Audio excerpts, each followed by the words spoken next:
कैसे हो दोस्तों? केम छो, मजाમાં છો? आपका अपना डॉक्टर नमित कारा और आप देख रहे हैं अपना शो डॉक्टर नमित कारा शो। इस होली के शुभ अवसर पर मैं लेकर आ रहा हूँ एक ऐसा टॉपिक जो सभी लोग सोच रहे हैं। बड़े सारे लोगों को कन्फ्यूज़न भी है, डरे भी पड़े हैं वैक्सीन लगाने से। सर वैक्सीन से ये ना हो जाए, वो ना हो जाए, मेरा सीआरपी ये, मेरा सीआरपी वो, फलाना ढिमका जो भी है। लेकिन आज मेरा टॉपिक क्या है? टॉपिक ये है कि आखिर अब तक हम वैक्सीन को लगते हुए ऑलमोस्ट 3 महीने से ऊपर हो गए हैं, शायद मुझे ऐसा लगता है। थोड़ा मोटा मोटा ऐसा लग रहा है मुझे। जनवरी शायद फरवरी के आसपास से, फरवरी मार्च नहीं, 2-3 महीने हो गए। तो कौन सी वैक्सीन के साइड इफ़ेक्ट ज़्यादा देखे जा रहे हैं और हमें कौन सी वैक्सीन लगवानी चाहिए, ये सबसे बड़ा इशू है। कोवैक्सीन या कोविशील्ड? मैंने ऑब्ज़र्व करा है, मेरे आसपास लोगों ने जो कोविशील्ड लगवाई, कोवैक्सीन लगवाई, कोविशील्ड में थोड़े से साइड इफ़ेक्ट ज़्यादा हुए हैं। छोटे मोटे साइड इफ़ेक्ट, हालांकि बड़ा साइड इफ़ेक्ट वाला मैंने कोई नहीं देखा। हालांकि कल मेरे पास एक मैसेज आया था, मिस्टर नाम तो मैं भूल गया हूँ, उनकी सिस्टर की डेथ हुई है। वो बोलते हैं जी कोविड की कोविशील्ड लगवाई थी हमने वैक्सीन, उसके करीब हफ्ते 10 दिन बाद उनको फिट्स पड़ने शुरू हो गए और ब्रेन में क्लोटिंग हो गई और उनकी डेथ हो गई। और वो उनका यही मानना है कि वैक्सीन से हुआ। हालांकि मेरे अपने जो सर्कल में लोग हैं, क्योंकि ये तो ऑडियंस में से एक थे जो मेरे वीडियो देखते होंगे शायद, तो मेरे अपने सर्कल में अभी तक ऐसा कुछ नहीं हुआ है। लेकिन मैं आज बात करूंगा कि आखिर कौन सी वैक्सीन आपको प्रेफर कर। मैं कोई नहीं होता हूं कहने वाला कि ना तो मैं कोविशील्ड का कोई ब्रांड एम्बेसडर हूँ, ना कोवैक्सीन का। लेकिन आज मैं आपको नपतुला एक जवाब दूंगा कि आखिर आपको करना क्या चाहिए। मेरे ख्याल से जो मैंने देखा है, कोवैक्सीन लगवाने के बाद माइनर साइड इफ़ेक्ट भी बहुत कम है। कोवैक्सीन लगवाने के बाद ज़्यादातर को बाजू पेन हुआ, थोड़ी बहुत थकान हुई। लेकिन कोविशील्ड के बाद जो मैंने देखा कि फ़ीवर काफ़ी, ये लोगों ने जो कंप्लेन करी फीवर की करी कि वो 100, 101, 102 तक भी फीवर आ रहा है। दूसरा, कुछ लोगों ने ये कंप्लेन करी कि सर हमें इतनी वीकनेस है कि हम अपनी टांगों पे खड़े भी नहीं हो पा रहे हैं, हमें ऐसा लगता है किसी ने हमें निचोड़ के रख दिया, इतनी सीवियर हमारे पैरों में दर्द है और थकान है। ये कुछ सिम्टम मुझे लोगों ने बताए और 3-4 दिन कई लोगों को लग गए, 5 दिन भी लग गए उनको रिकवर होने में। तो और बाकी रही सही कसर जो है, जो साइड इफ़ेक्ट की क्लॉटिंग से जो रिलेशन है, वो बताया। बाकी कंट्रियों ने जो बैन करा, हालांकि वो क्या थी चीज़ मुझे भी नहीं पता। लेकिन मेरे पास जैसे एक मैसेज आया कि ऐसे मेरी सिस्टर की डेथ हुई है। तो मेरे ख्याल से ये जो सबसे बड़ी प्रॉब्लम क्या है, मैं आपको एक चीज़ बताता हूँ कि ये रिलेशन कि ये जो बीमारी हुई ये इस वैक्सीन की वजह से हुई, ये प्रूव कर पाना बहुत ही मुश्किल है, नामुमकिन है, मेरे ख्याल से नामुमकिन है। हालांकि भारत सरकार ने ये बोल दिया है कि वैक्सीन से कोई भी साइड इफ़ेक्ट नहीं है, इसलिए आप डरो मत। स्पेशली कोविशील्ड के बारे में बोला है क्योंकि उसी की बातें ज़्यादा उठ रही थी। प्रॉब्लम यही है कि हम इसका कॉज एंड जो रिलेशनशिप है, वो डायरेक्ट कॉज हम उसको प्रूव करना बहुत मुश्किल है। अब मैं क्या बताना चाहता हूँ कि कोवैक्सीन और कोविशील्ड में क्या चूज़ करें। मैंने पहले भी बोला था कि कोविशील्ड ज़्यादा रिएक्टोजेनिक है, मतलब रिएक्शंस ज़्यादा हो रही हैं। हालांकि अच्छी बात मानी गई है कि रिएक्शन होती है, तो इसका मतलब, और कोविशील्ड के बाद मैंने काफ़ी लोगों के एंटीबॉडी टेस्ट कराए तो काफ़ी लोगों के पॉजिटिव आए हैं। फाइज़र के भी लोग आ रहे हैं यूएस से करा के, मॉडर्ना के भी आ रहे हैं, उनके भी एंटीबॉडी पॉजिटिव आ रहे हैं और ये एंटीबॉडी 6 से 8 महीने बनी रहेंगी। अब ये सवाल भी है कि क्या 6 से 8 महीने बाद दोबारा वैक्सीन लगवानी पड़ेगी? ये वैक्सीन हर साल लगवानी पड़ेगी, पहली चीज़। ये वायरस इतनी जल्दी जाने वाला नहीं, दूसरी चीज़। तीसरी चीज़ कि हम कोवैक्सीन लगवाएं या कोविशील्ड लगवाएं। मैं आपको सिर्फ एक बोलूँगा कि अगर आपको साइड इफ़ेक्ट से डर लग रहा है, अगर आप बहुत चिंतित हैं साइड इफ़ेक्ट्स को लेके, तो कोवैक्सीन लगवाएं क्योंकि उसके छोटे मोटे साइड इफ़ेक्ट भी बहुत कम हैं। लेकिन अगर मेरे से कोई ये पूछे कि कौन सी ज़्यादा इफेक्टिव है, तो मैं इसका जवाब शायद ना दे पाऊँ क्योंकि दोनों ने अपनी अपनी इफेक्टिविटी, एक ने 76% बताई है, दूसरे ने 81% बताई है। कोविशील्ड वालों ने 76% तक बताया है और 70+ कह लो, और कोवैक्सीन ने 80% तक बताया है। दोनों की टेक्नोलॉजी अलग है। कोविशील्ड जो है वो चिंपैंजी एडिनो वायरस से बनी है, जो कोवैक्सीन है वो डेड वायरस से बनी है। जो डेड वायरस से बनी होती है उनके साइड इफेक्ट नेचुरली भी थोड़े कम होते हैं क्योंकि वायरस डेड है। लेकिन अब यही बात है कि मैं कौन सी वैक्सीन लगाऊं। तो मैं इस मामले में मैं किसी का भी पक्ष नहीं लूँगा, लेकिन हाँ, जो सच है वो ये है कि कोविशील्ड के साइड इफ़ेक्ट थोड़े से ज़्यादा हैं, चाहे वो अच्छे हैं, रिएक्टोजेनिक है तो इम्यून रिस्पॉन्स आ रहा है। लेकिन एक ये जो स्टडी थोड़े दिनों के बाद होगी कि दोनों की इफ़ेक्टिविटी, जब एंटीबॉडी हम टेस्ट कराएंगे आज से 2-3 महीने बाद सभी लोगों का जिसमें कोवैक्सीन लगी, कोविशील्ड लगी, तब पता चलेगा असली कहानी का कि कौन सी वैक्सीन, क्या दोनों इफेक्टिव हैं।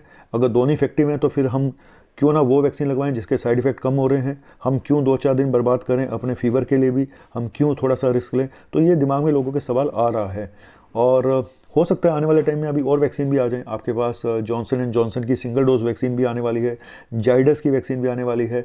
तो जिन लोगों को और मैं उन लोगों को स्पेशली बोलूँगा जिन लोगों को अभी कोविड हो रहा है या हो गया है, कि आप अगर वेट करना चाहें तो आप 2-3 महीने तक वेट कर सकते हैं, क्योंकि आपकी एंटीबॉडी एटलीस्ट 3 महीने तक तो बनी रहती हैं। तो आप अपना कोविड से ठीक होने के कम से कम 2 हफ्ते बाद आप अपनी एंटीबॉडी चेक करा के देख लें। कोविड आईजीजी एंटीबॉडी अगर बनी हुई है तो आप वेट कर सकते हैं ये देखने के लिए कि मुझे कौन सी वैक्सीन लगवानी है, स्पेशली उन लोगों को जिनको कोविड अभी अभी हुआ है या 3 महीने के अंदर अंदर हुआ है, क्योंकि वैक्सीन 3 महीने तक तो मिनिमम बनी रहती है। मेरी वैक्सीन, मेरे अंदर जो एंटीबॉडी है, मुझे 6 महीने से ज़्यादा हो गए, मेरी एंटीबॉडी अभी भी बनी हुई है। तो नेचुरल इम्यूनिटी कितने दिन तक लास्ट करती है, हालांकि कुछ स्टडी हुई है वो कहते हैं लाइफ लॉन्ग लास्ट करती है, कि एंटीबॉडी कम भी हो जाए तो भी हमारी टी सेल इम्यूनिटी बनी रहती है। तो एक ये रीज़न है। दूसरा, लोग पूछ रहे हैं कि सर मुझे फलानी दवाई से एलर्जी है तो क्या मैं वैक्सीन लगवाऊं? इसका जवाब कोई भी नहीं दे पाएगा आपको। अगर आप वहाँ वैक्सीन लगवाने जाएंगे और आप उनको बोलेंगे सर मुझे ये वैक्सीन से एलर्जी है, तो आपको कोई भी इसका जवाब, शायद वो आपको मना कर देंगे। सॉरी, अगर आप कहेंगे मुझे इस दवा से एलर्जी है तो वो आपको मना कर देंगे वैक्सीन लगवाने से। तो इसका जवाब कोई भी नहीं दे पाएगा कि आपको एलर्जी होगी वैक्सीन से, नहीं होगी, एनाफाइलेक्सिस होगी, नहीं होगी। इसका जवाब दुनिया में कोई भी डॉक्टर आपको नहीं दे पाएगा। तो अगर कोई सीवियर एलर्जी हुई है तो आप अवॉइड करें वैक्सीन को, और हल्की फुल्की एलर्जी हुई है तो इसके बारे में आपको बता रहा हूँ, इसके बारे में कोई भी डॉक्टर आपको जवाब नहीं दे पाएगा। अगर आप वहाँ जाते हैं वैक्सीन लगवाने के लिए और आप ये बताते हो मुझे फलानी दवाई से एलर्जी है, तो वो मना ही कर देते हैं ज़्यादातर केस में, या वैक्सीन मत लगवाओ। कोई भी रिस्क लेना नहीं चाहता, वैक्सीन लगाने वाले भी रिस्क नहीं लेता है, तो कौन पंगा ले, है ना। तो दोनों साइड से इश्यूज़ हैं। तो मेरे ख्याल से तो देखो, इस समय अब ये भी खबर आ रही थी कल, एक स्वास्थ्यकर्मी की डेथ हुई है जिसको दोनों डोज लग चुकी थी, उसके बाद भी उसको कोरोना हुआ और उसकी कोरोना हो गया, उसको लगने के बाद शायद उसकी डेथ भी हो गई, ऐसा भी खबर आ रही थी। तो मेरे ख्याल से अभी भी सबसे बड़ा वैक्सीन आपका मास्क है, सबसे बड़ी वैक्सीन सोशल डिस्टेंसिंग है, सबसे बड़ा हमारा बिहेवियर, यही सबसे बड़ी वैक्सीन है। अगर इसका पालन करोगे, हालांकि वो हो नहीं पा रहा। अगर देखो आज की डेट में आमिर खान को भी हो गया, सचिन तेंदुलकर को भी हो गया, परेश रावल जी को भी हो गया, फलाने को हो गया, ढिंगा, मतलब अगर इतने बड़े बड़े लोगों को हो रहा है तो क्या कोई इंसान छूटेगा? नहीं छूटेगा, मुझे नहीं लगता। क्योंकि आप आज दूसरे का हाल पूछ रहे होते हैं, कल कोई आपका हाल पूछ रहा होता है कि आपको हो गया। तो मेरे ख्याल से हम शायद अब ये कम्युनिटी स्प्रेड तो ये तो पता ही हो चुका है। तो जहाँ महाराष्ट्र है, पंजाब है, वहाँ पे तो बहुत मुश्किल है अपने आप को बचा पाना। वो तो वही है कि घर में कैद कर लो अपने आप को, बिल्कुल लॉकडाउन कर लो कुछ महीनों के लिए, तो वो भी पॉसिबल नहीं है।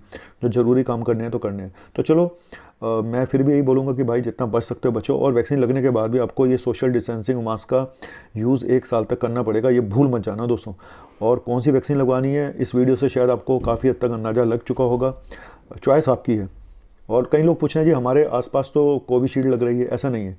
अगर आप पता करेंगे अपने सिटी में ना कहीं कोवैक्सीन भी लग रही होगी, और ज़्यादातर जगह कोविशील्ड लग रही है, इसमें कोई डाउट नहीं है। लेकिन दिल्ली में कुछ जगहों पे कोवैक्सीन लग रही है। अगर दिल्ली के लोग मेरे से पूछेंगे तो मैं उनको बता सकता हूँ कहाँ कहाँ कोवैक्सीन लग रही है। हमारे इलाके में वेस्ट दिल्ली में कुकरेजा हॉस्पिटल में कोवैक्सीन लग रही है, बाकी जगह ज़्यादातर कोविशील्ड लग रही है। तो मेरे घर में मेरी बेटी डॉक्टर है तो उसने कोवैक्सीन लगवाई है, मेरे पेरेंट्स ने कोविशील्ड लगवाई है, जो मिल रही थी जहाँ पे उन्होंने वो लगवा ली, और दोनों को कुछ भी नहीं हुआ। तो ज़्यादातर लोगों को कुछ नहीं हो रहा है। और एक चीज़ और बताऊँ कि एक और आपको बताना चाहूँगा, जहाँ आप साइड इफ़ेक्ट देख रहे हो वैक्सीन के, कि वैक्सीन अगर 6 करोड़ लोगों को वैक्सीन लगी है तो आप सोचिए कि हॉस्पिटलाइजेशन 0.0025% है, मतलब ना के बराबर हॉस्पिटल में एडमिट होना पड़ा वैक्सीन लगने के बाद। लेकिन कोविड होने के बाद 5 से 10% लोगों को हॉस्पिटल में एडमिट होना पड़ता है। पहली चीज़, डेथ, अभी भी डेथ का आंकड़ा 3% के आसपास मेरे ख्याल से है पूरे वर्ल्ड का शायद। तो लेकिन वैक्सीन से मरने वालों का आंकड़ा अभी भी 0.00 में होगा, अगर माना जाए तो कि हाँ ये वैक्सीन से मरे। अगर 6 करोड़ में से 70 लोग मारे गए हैं, सपोज मान लेते हैं, चलो एक बार को मान लेते हैं कि वैक्सीन से मारे गए, 6 करोड़ में 70 लोग अगर मारे गए, तो 6 करोड़ लोगों को अगर कोविड हो गया तो सोचो कितने लोग मरेंगे, लाखों लोग मरेंगे। आप परसेंटेज लगा लो, अगर 125 करोड़ की जनता है, अगर हम 1% भी लगाएं तो आप सोचो कि 125 करोड़ से ऊपर लोगों की डेथ होगी। तो आपको ज़्यादा ये देखना होता है कि वो लोग अनलकी हैं जिनको साइड इफ़ेक्ट बड़े हुए हैं। मैं तो, और उसके बारे में कोई भविष्यवाणी भी नहीं कर सकता है कि तुम्हें साइड इफ़ेक्ट होगा या नहीं होगा। सबसे बड़ा पॉइंट यही है, सबसे बड़ी प्रॉब्लम ये है कि आप किसी को ये लिख के नहीं दे सकते। आप सारे टेस्ट करा लो, उसका CRP कम है, ज़्यादा है, फलाना है, ढिमका है, तो इन सब चीज़ों से कोई भी प्रिडिक्शन नहीं किया जा सकता कि इस बंदे को इस वैक्सीन से प्रॉब्लम होगी या नहीं होगी। जैसे कि वायरस का प्रिडिक्शन नहीं किया जा सकता। हाँ, कोमॉर्बिड कंडीशन में वायरस ज़्यादा खतरनाक होता है, जिनको शुगर है, बीपी है। तो इसीलिए अब मैं इससे ज़्यादा नहीं बोलूँगा कि आपको कौन सी वैक्सीन लगवानी है। सिर्फ मैंने ये बता दिया कौन सी वैक्सीन के साइड इफेक्ट ज़्यादा हैं, किसके कम है। इफेक्टिविटी टाइम बताएगा, आने वाला टाइम जब एंटीबॉडी के टेस्ट होंगे, आईजीजी एंटीबॉडी के। अगर आपको भी वैक्सीन लग चुकी है तो आप भी अपना एंटीबॉडी टेस्ट करा के देख सकते हैं कि आपको सेकंड डोज के बाद 2 हफ्ते बाद कि आपकी इम्यूनिटी बनी है या नहीं बनी है। तो और मैं भी चाहूँगा कि लोग मुझे अपना व्हाट्सअप करें, स्पेशली मैं कोवैक्सीन वालों को चाहूँगा जिनको कोवैक्सीन लगी है वो अपना एंटीबॉडी टेस्ट करा के मुझे रिपोर्ट भेजें कि हमारी ये एंटीबॉडी है। तो मैं उस पर एक वीडियो बनाना चाहूँगा थोड़े दिनों के बाद, एक कंपैरेटिव स्टडी दोनों का कि कोविशील्ड की एंटीबॉडी ज़्यादा है, ज़्यादा लोगों में बनी है या कोवैक्सीन की।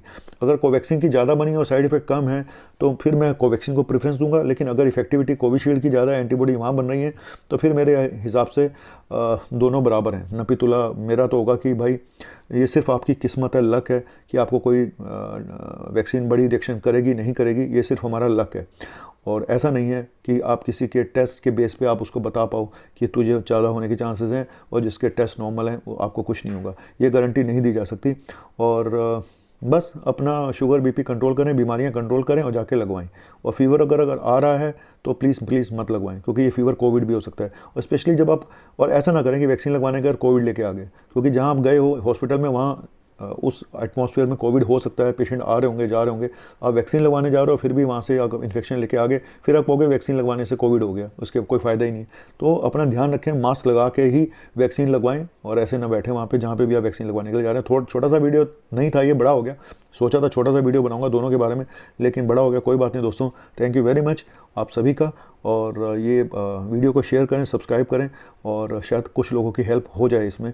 तो जो मैंने कहना था कह दिया, जो under the in between the lines जो लोग में दिमाग होगा उन्होंने पढ़ लिया होगा कि मैं क्या कहना चाहता हूँ। लेकिन फिर भी बोलूँगा वैक्सीन लगवाना ज़्यादा सेफ है बजाय कोविड होने से। कोविड अगर हो गया तो मरने के चांसेस बहुत ज़्यादा हैं, कई गुना चांसेस हैं। मैंने बताया ना 3% के आसपास अभी भी डेथ रेट है पूरे वर्ल्ड में, और वैक्सीन से मरने वालों का 0.00 समथिंग रेट है अगर मान लिया जाए तो अब ये कंपैरिजन है, आपको डिसाइड आपको करना है ना। बस थैंक यू वेरी मच। आपका अपना मुन्ना भाई MBBS यानी डॉक्टर नवनीत काला, MBBS MD मेडिसिन हूँ। बोलता मुन्ना भाई MBBS हूँ, अच्छा लगता है देखने में सुनने में, है ना। चलो बाय।